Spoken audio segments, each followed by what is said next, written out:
हम अहमता और ममता रखकर ही, उस असत्य में रहकर ही सत्य रूपी परमात्मा की, सत्य रूपी ईश्वर की पूजा कैसे कर सकते हैं? जब तक हमारा अंतःकरण मलिन है, मेरी प्रार्थना कैसे भगवान तक पहुंचेगी? क्योंकि उसमें कोई बल नहीं है, उसमें अभिमान मिश्रित है। अभिमान ही तो हमारे एक ऐसा खूंटा है जो हमें संसार में, हमें परमात्मा की ओर प्रवाहित नहीं होने देता। मेरी चेतना को उस ओर प्रवाहित नहीं होने देता।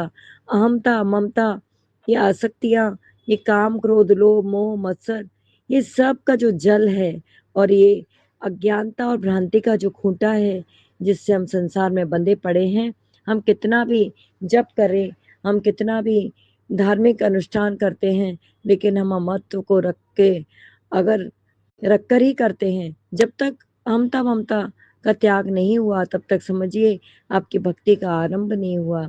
आपकी भक्ति ज्ञान और वैराग्य को जब तक जन्म नहीं देती, ज्ञान की परिपूर्णता ही भक्ति है और वो अखंड है, अनन्य है, क्योंकि वहां पर एक सुमिरन है, वहां पर एक बोध लगातार है। जैसे आप अपनी मैं को सदा जानते हैं कि आप हैं, उसी मैं का अधिष्ठान जब समझ में आ जाता है, तो उसे आत्मानुभूति कहेंगे। अधिष्ठान का जब बोध बना रहता है कि मैं हूँ कौन, तो व्यवहार निभाने में भी वह बाधक कदापि नहीं होता। ये हमारी भ्रांति है कि हम भक्ति करेंगे तो हमसे सब जगत छूट जाएगा।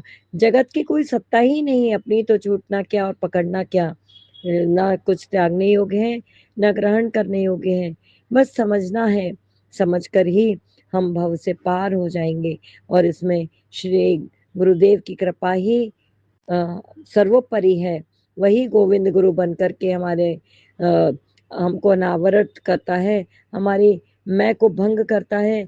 वह हमारे भीतर के अहंकार को तोड़ करके और उस अमर स्रोत को हमें लखा देता है, जो मेरे भीतर ही है। जो वेद हमारे भीतर है, उसी को अक्षर ब्रह्म से वो गुरु हमें देते हैं, हमको पान कराते हैं।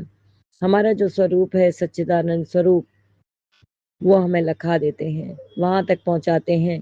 हम ब्रह्मास्मि का बोध जो किए हुए हैं संत महर्षि, जो ब्रह्म ज्ञानी है, श्रोत्रिय ब्रह्मनिष्ठ गुरु जीवन में आ जाए, तो उससे बड़ी और कोई कृपा ईश्वर की नहीं होती।